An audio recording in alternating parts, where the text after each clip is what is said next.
corrupt campaign finance system. I'm the former chairman of the Senate Committee on Veterans Affairs, and in that position I've had the privilege of meeting veterans who fought from World War II through Iraq and Afghanistan. Thank you! That's right, and we owe them a deep debt of gratitude. They fought to protect our way of life, which is called democracy. One person, one vote. When we have a situation today when a handful of billionaire families like the Koch brothers and a few others are prepared to spend some $900 million in this campaign cycle in order to elect candidates who represent the wealthy and the powerful, brothers and sisters, that is not democracy, that is oligarchy. And we are not going to allow that to take foot in this country. But it's not just a corrupt campaign finance system. We have right now all over this country cowardly Republican governors who are trying to suppress the vote. Now, this country from day one has struggled with a lot of pain and a lot of bloodshed to create a vibrant democracy where all people could participate and shape the future of this country. And now you got Republicans who are working overtime trying to make it harder for poor people or people of color or old people to vote. And I say to those governors, if you are afraid of free, fair, and open elections, get out of politics, get a new job.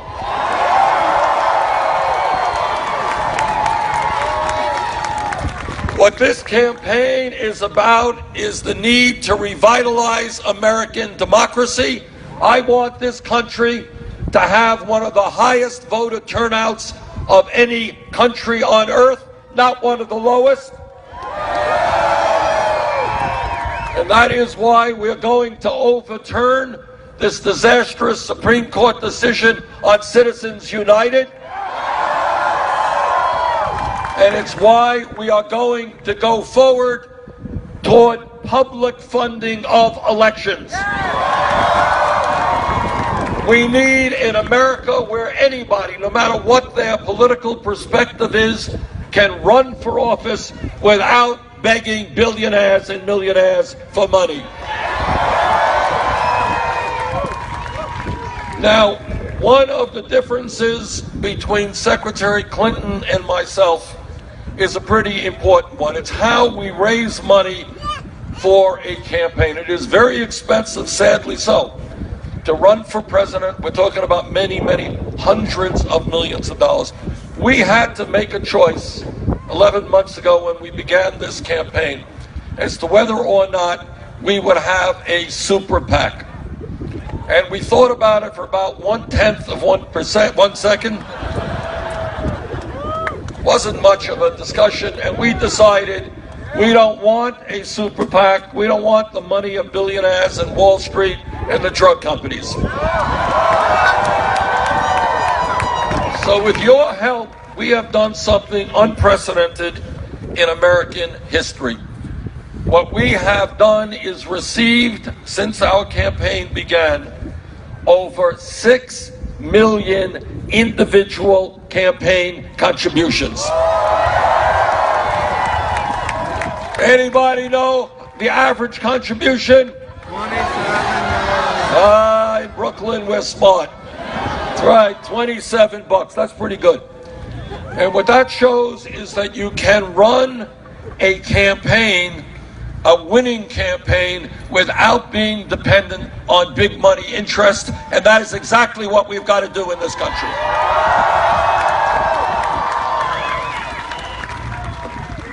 Now, Secretary Clinton has chosen to go another route in terms of how she raises her money. She has established a number of super PACs, and in the last filing period, her major super PAC reported raising $25 million from powerful special interests, including $15 million from Wall Street. Now, every candidate, Democratic or Republican, who receives millions of dollars from the wealthy and the powerful, they always say, hey, not going to impact me. But the question we have got to ask is, why do these entities make these large campaign contributions? They may be greedy, but they are not dumb. And then on top of that, as you know, Secretary Clinton has given a number of speeches on Wall Street behind closed doors for $250,000 a speech. Now that is a lot of money for a speech. And I imagine that if you're going to get $250,000 for one speech, just think about it, it must be one of the great speeches in world history. Probably contains the solution to many of our world problems. Probably written in Shakespearean prose. So I think if that speech is so great, Secretary Clinton should release the transcripts.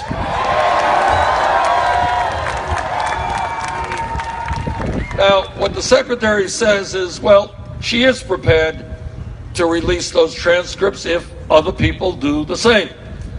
So here on Coney Island on this beautiful day, are you ready for a dramatic announcement? All right, hold your breath. This is a big deal. I am prepared to release all of the transcripts of all of the speeches that I gave on Wall Street. Now that is pretty easy because there were no speeches, there were no transcripts.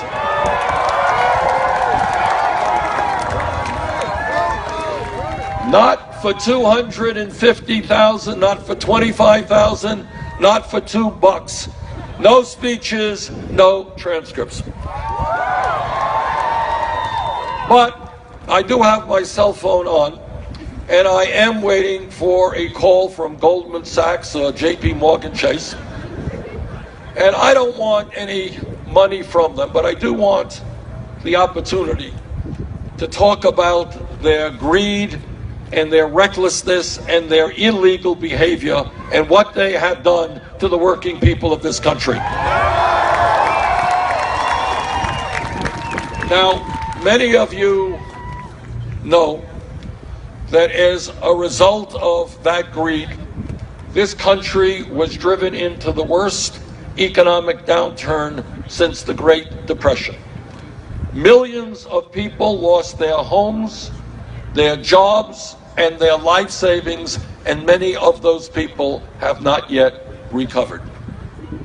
So I say to Wall Street that at a time when Goldman Sachs reached a settlement with the federal government for $5 billion, and that settlement meant, of course, that they acknowledged that they were producing packages, worthless packages of subprime mortgage loans. I say to Wall Street, when 3 out of the 4 largest banks today are bigger than when we bailed them out because they were too big to fail, we are going to break them up. And we are going to reestablish Glass-Steagall legislation. We need a financial system in this country whose job it is to make loans to small and medium-sized businesses, to consumers, to people who want to buy a home. The job of our financial system should not simply be to be an island unto itself, to make as much money as they can for themselves. Now, Secretary Clinton and I also disagree on a very, very important issue, and as all of you know, one of the main jobs of a president is foreign policy. And way back in 2002, I was in the House, Secretary Clinton was in the Senate, and we both heard what President Bush and Vice President Cheney and Don Rumsfeld and all these people had to say. What they had to say about the need to go into Iraq. I listened very closely to what they said. I didn't believe what they said. I not only voted against that war, I helped lead the opposition to that war. And let me tell you, if you go to my website, what you will see are the remarks that I made on the floor of the House. And it gives me no pride or joy to tell you, but much of what I feared would happen in terms of instability in the Middle East, in terms of the cost of that war, for the money that we spent and the human lives that we lost, turned out to be pretty much correct. Now, Secretary Clinton and Senator Clinton heard the same evidence. She voted for that war. The worst foreign policy blunder in the modern history of this country. Secretary Clinton, furthermore, as Secretary of State, worked with some other countries, but was very aggressive about it in overthrowing Gaddafi in Libya. Now, Gaddafi was a terrible, terrible guy. But what we have got to understand is that while it is easy to overthrow a dictator, it is a little bit harder to predict what happens the day after that dictator is gone. And we have got to think hard about the unintended consequences of regime change. And that is why I believe that in terms of the Middle East right now, obviously, we have got to crush and destroy ISIS, but we have got to learn the lesson of Iraq, and that is we cannot and should not do it alone. There needs to be a coalition. King Abdullah of Jordan, I think, made the right point. What's going on there now is a fight for the soul of Islam, and at the end of the day, that fight will be won by Muslim countries with their troops on the ground. We should be supportive from the air. We should be involved in training, but I will do everything I can to make sure that our men and women in the military do not get sucked into perpetual warfare in the Middle East.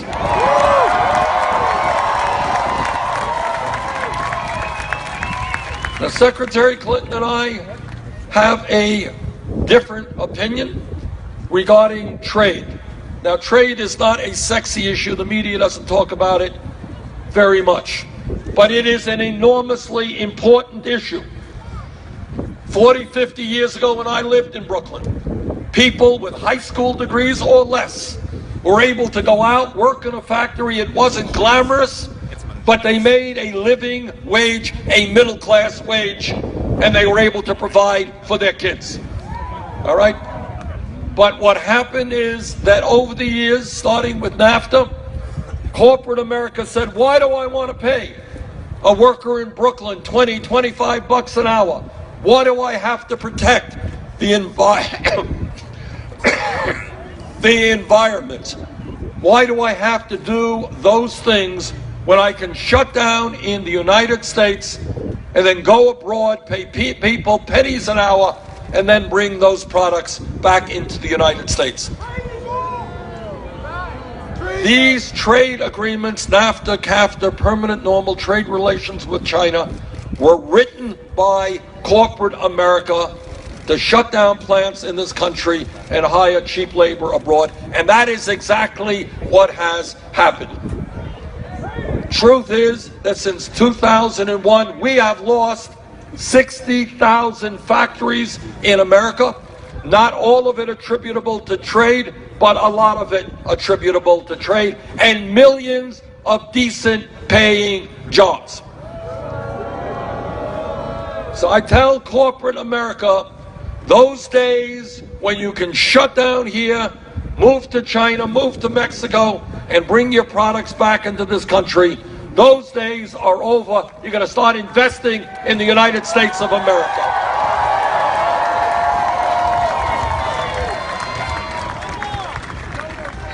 And we will and are, that's right, leading the effort against this Trans-Pacific Partnership. And let me touch on another issue.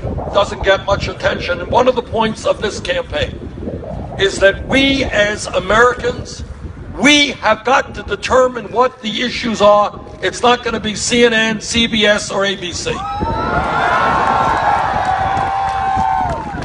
Because they will talk about everything except the most important issues facing the middle class of this country. And let me talk about one of those issues. Right now in Brooklyn, in New York, all over this country, we have senior citizens and disabled veterans trying to make it on $11,000 or $12,000 a year Social Security. Well, you know what? Nobody makes it on $11,000, $12,000 a year Social Security.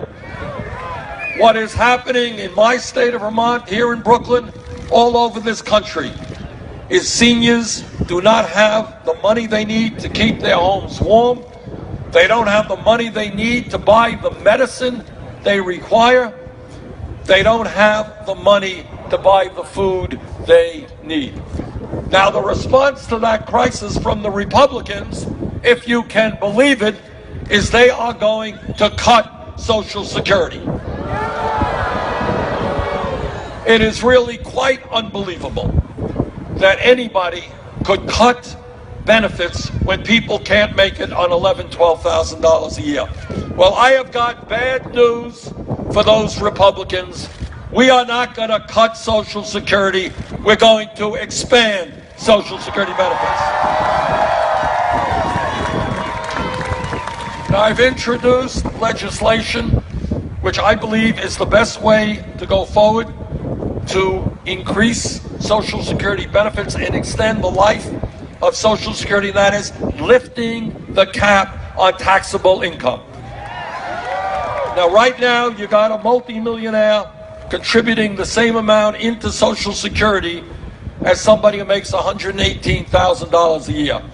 If you got rid of that cap, you start at $250,000 on up. You can extend the life of Social Security, not the 19 years that currently exist, but for 58 years, and we can expand benefits by $1,300 a year for people living on less than $16,000. Now, a great nation is not judged by the number of millionaires and billionaires that it has. It is not judged by the size of its military or the number of nuclear weapons it has. A great nation is judged by how we treat the weakest and most vulnerable people amongst us. That's what a great nation is about. Now, I have challenged Secretary Clinton on numerous occasions. Will she join me in lifting the cap on taxable income so that we can extend and expand Social Security benefits? I have yet to get an answer from her. I hope we can get that answer today. There is an issue of growing concern, and that is the future of water, our water supply in the United States and, in fact, around the world. I was in Flint, Michigan a few months ago, and what I saw in that city was literally beyond comprehension. I talked to parents whose children have suffered cognitive damage because they have been drinking poisoned water with large amounts of lead in it. We've got a water crisis, and one way to help this planet is to end fracking.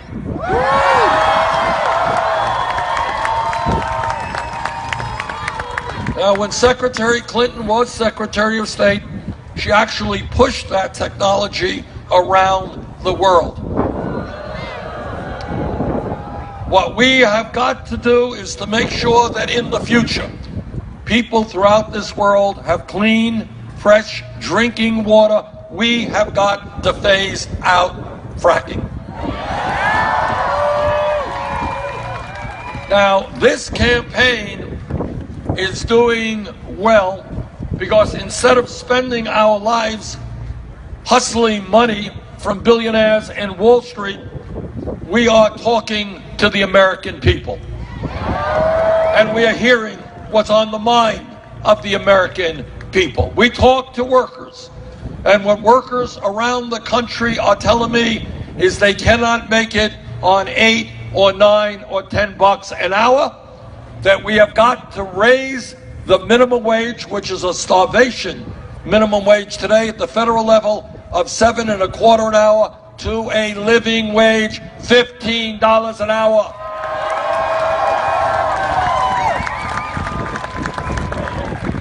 And that's right. That's interesting. You know, one of the ways that change takes place, and I hope everybody understands it, change never takes place from the top on down. It always takes place from the bottom on up.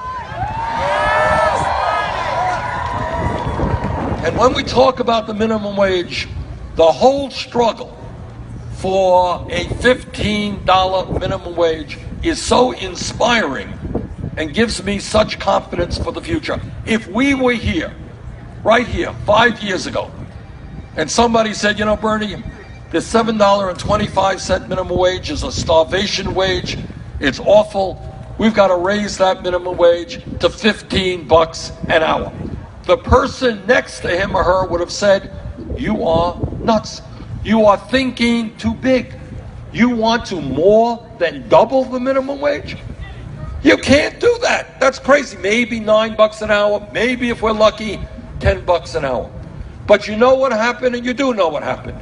People in the fast food industry, with the support of the trade union movement, they went out on strike. And they said to their neighbors, and they said to the country, we can't make it on $7.25 an hour. And they rallied the American people, and millions of people began to agree with them. And then a few years ago, in Seattle, $15 an hour. In LA, San Francisco, $15 an hour. In Oregon, $15 an hour. California.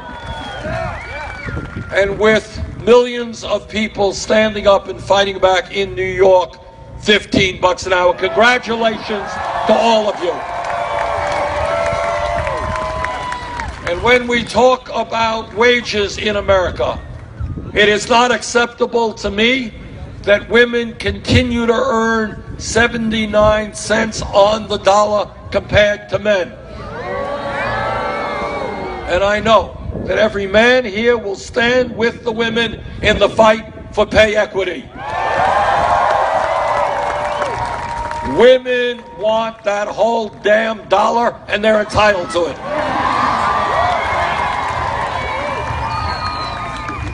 And when we talk about listening to the American people, we are listening to young people all across this country.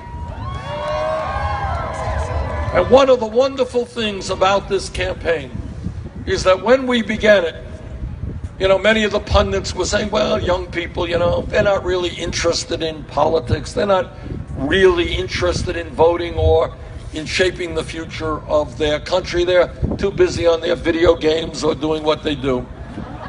Well, young people have surely shown those pundits to be absolutely wrong. The young people of this country have made it very clear that they are the future of America, and they damn well want to help shape that future. And one of the areas that they are very legitimately concerned about is that many of them are leaving college deeply in debt.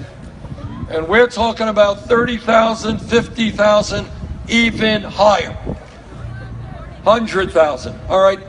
What this campaign is about, the essence of this campaign, is to think outside of the box, not accept the status quo. And when we look at education, everybody here understands that if this country is going to be successful in the future, in a highly competitive global economy, we need the best educated workforce in the world.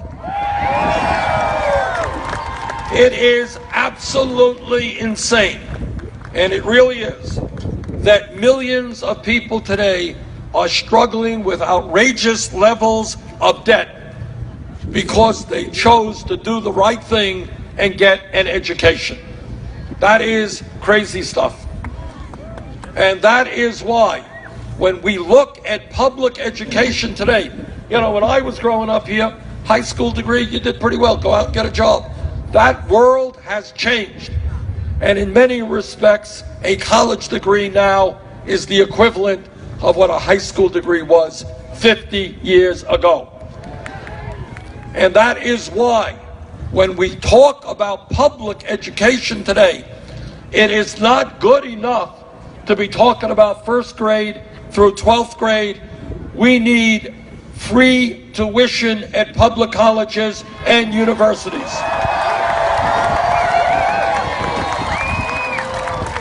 Now, some people may think this is a radical idea. It is not a radical idea.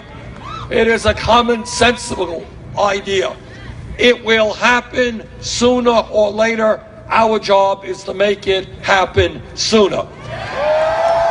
Right now, as many of you know, Germany has free college education. Scandinavia has free college education. You know, I was at a meeting in Washington a year ago, and I was talking about Scandinavia and higher education, that it was free, and a guy jumps up and he says, "Hi, my name is whatever," and can't quite remember. He said, "I am from Finland," and "You are wrong, Senator." I said, "Really?" He said, "No, it is not free in Finland. They pay us to go to school." So I stood corrected. But it is not just the need to make public colleges and universities tuition free. I want you all to appreciate what that means. I grew up in Flatbush, and we lived in a 3.5 room rent-controlled apartment. My father came to this country at the age of 17 without any money, and he never made a whole lot of money. And neither my mother or my father ever went to college. And right now, all over this country, here in Brooklyn, all over America, you got millions of kids who don't know anybody who has a college degree.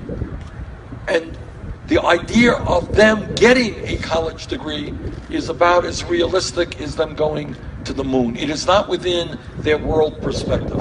And what I want to see in this country is I want to see every boy and girl in the 4th grade and in the 6th grade who studies hard, takes school seriously.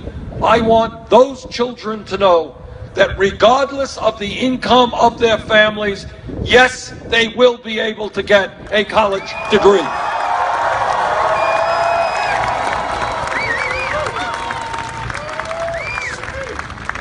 And we also, thank you.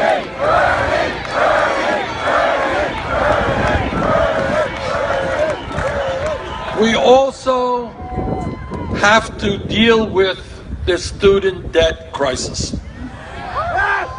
And that is why I believe that people with student debt should be able to refinance that debt at the lowest interest rates they find. Now, this campaign is doing our best to listen to people who often do not have a voice in this country. We are listening to our brothers and sisters in the Latino community. There are 11 million undocumented people in this country. Many of them are being exploited because they have no legal rights. They're not being paid the minimum wage. They have no protections on the job. Many of them are living in fear and in the shadows. I believe the time is long overdue for this country to pass comprehensive immigration reform and a path toward citizenship.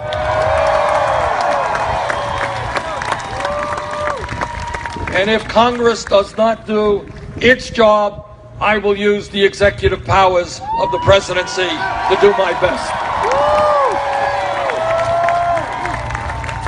This campaign is listening to our brothers and sisters in the African American community.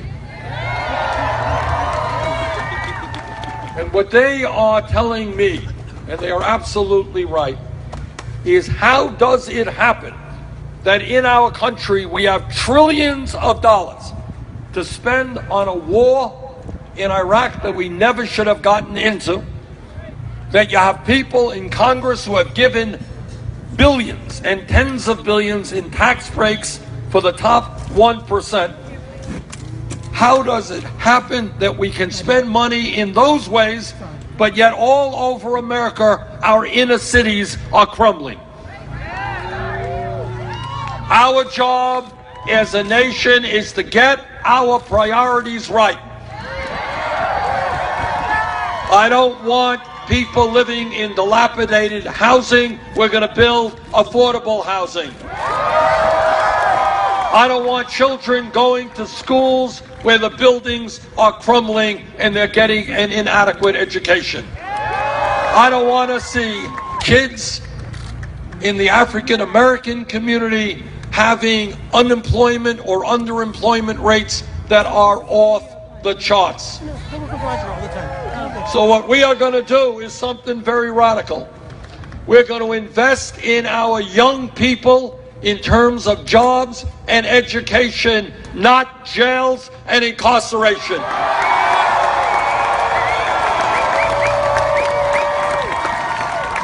This country today, shamefully, has more people in jail than any other country on earth. That is not acceptable. And we are going to deal with local police department reform. We are going to deal and change and reform the so-called war on drugs. Millions of Americans over the last 30 years have received police records for possession of marijuana. In fact, today, marijuana is listed under the Federal Controlled Substance Act as a Schedule I drug at the highest level, right alongside of heroin. That is crazy. And to my mind, what we have got to do, and I've introduced legislation to do that, take marijuana out of the Federal Controlled Substance Act.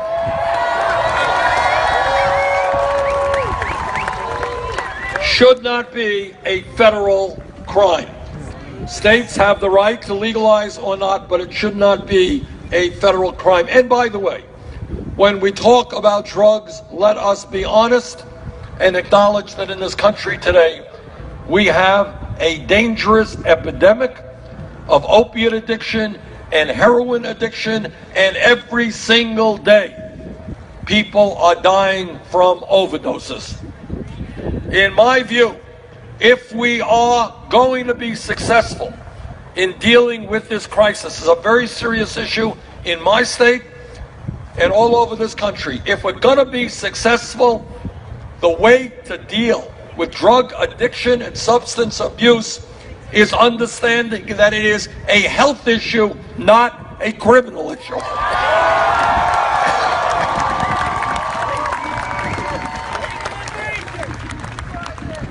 This campaign is listening to people in the Native American community. The debt that we owe to Native Americans for what they have given our culture is unpayable.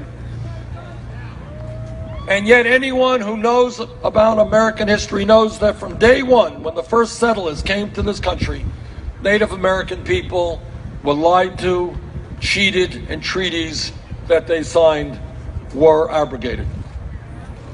And today, on reservations and in communities all over this country, you got high rates of poverty, high rates of drug addiction. You have young people killing themselves. Suicide rates, really incredibly painful to observe.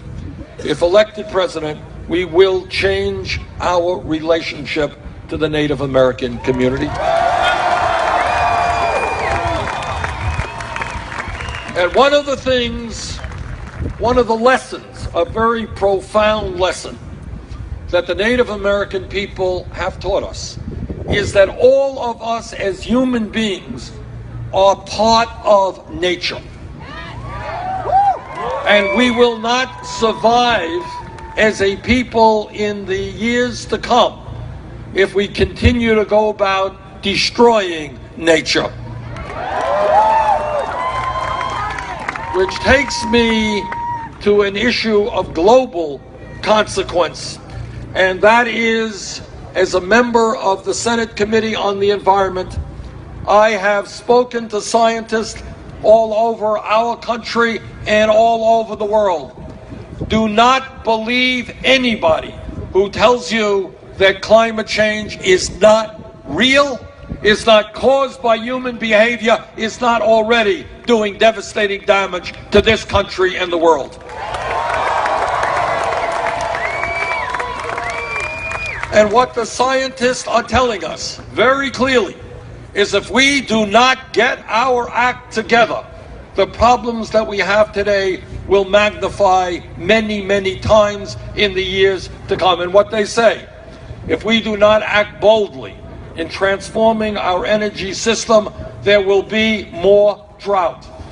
There will be more flooding. There will be more extreme weather disturbances.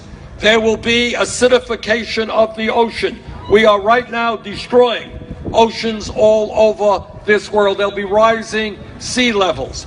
There will be more international conflict because people will fight over limited natural resources. We have a moral responsibility to leave this planet in a way that is healthy and habitable to our children and future generations.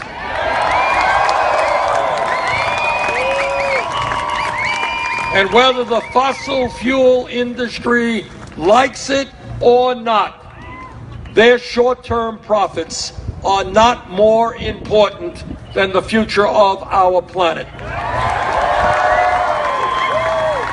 And we will transform our energy system to energy efficiency and sustainable energy. We can do that. We must do that.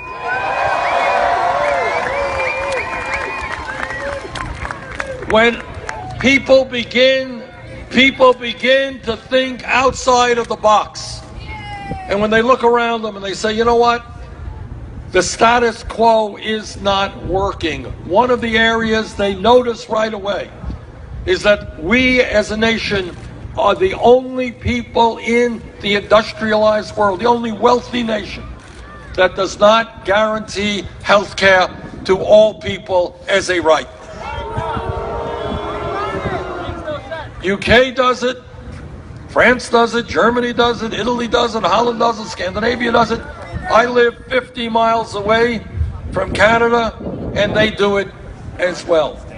Now, I'm a member of the committee that helped write the Affordable Care Act. It has done a lot of good things. It has done away with this obscenity called pre-existing conditions. We've added some 17 million people to the ranks of the insured. But despite the gains of the ACA, today in America, shamefully, 29 million people have no health insurance. Many of you are underinsured with high deductibles and high copayments. Am I right?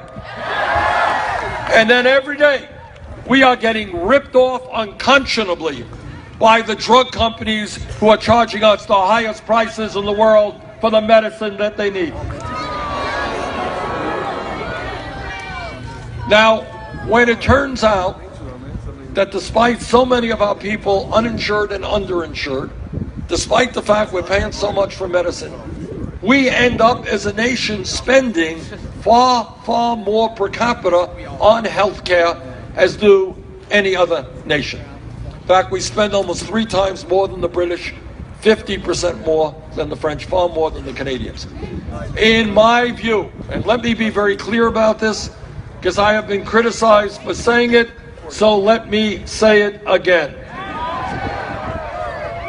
Health care is a right of all people, not a privilege.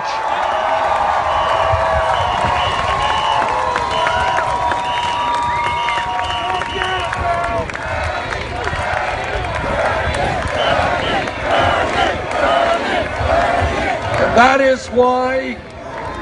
is why together we are going to fight for a Medicare for all single-payer program. Now, all of you know that the only way to make real change is when we stand together, when we do not allow demagogues like Trump or anybody else to try to divide us up. And if you think back on American history, you think 100 plus years ago, workers in this country sometimes worked 7 days a week, worked incredible hours. They could be fired arbitrarily. They had no say at all on the job. And what they did with incredible bravery, they stood together to form unions and negotiate contracts. You think back on the civil rights movement, and what we know is that, again, hundreds of years ago, we don't even know the names of the people who were killed, the people who were beaten, the people who were jailed. But the African American community and their allies stood up and they said, we will end segregation, we'll end racism, we're going to end bigotry in America. No one person did it. It was done by millions of people standing together, redefining what this country should be about in terms of civil rights. People forget that 100 years ago, no time at all, from an historical perspective, women in America did not have the right to vote, did not have the right to get the education they wanted or do the work they wanted 100 years ago. But women and their male allies stood up, fought back. Some of these women went to jail. They went on hunger strike. Some of them died in the struggle. But they said, and their male allies said, that in this country, women will not be second-class citizens.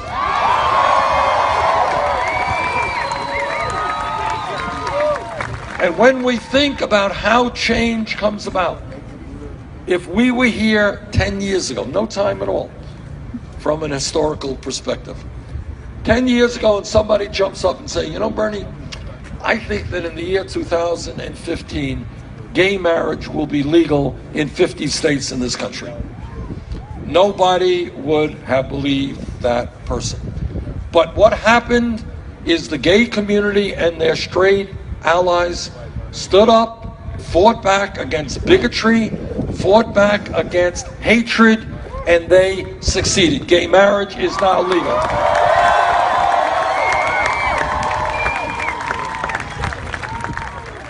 Now, I know that there is concern that Donald Trump might become president of the United States. It ain't gonna happen.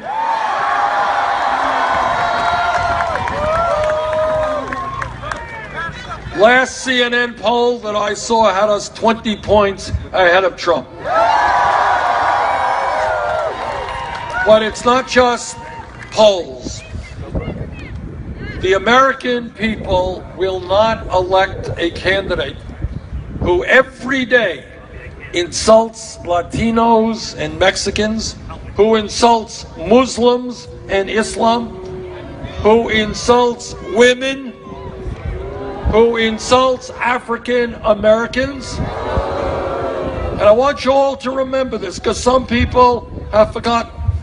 Before Trump was a candidate, he was a leader in the so-called birther movement. That was an attack on the legitimacy of the first African-American president we have ever had. That was a racist attack, no ifs, buts, or maybes. Now you can agree with Obama, you can disagree with Obama, that's called democracy. But don't try to undermine his legitimacy as President of the United States.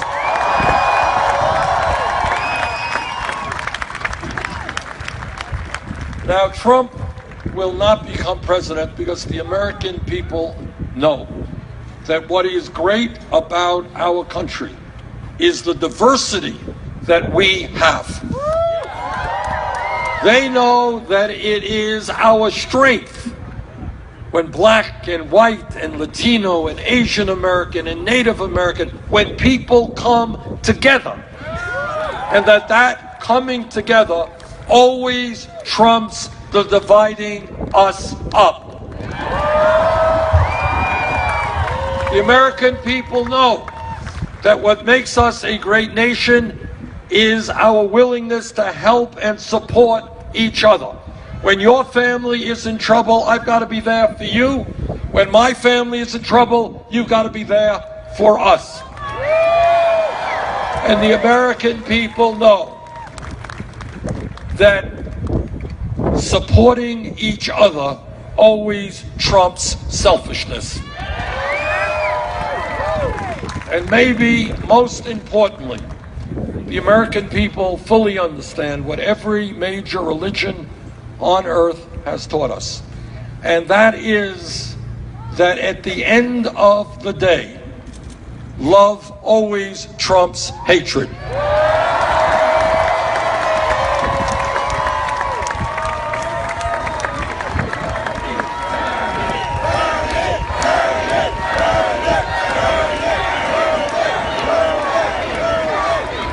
Now, on April 19th, I think as all of you know, there is going to be a very, very important Democratic primary here in New York State.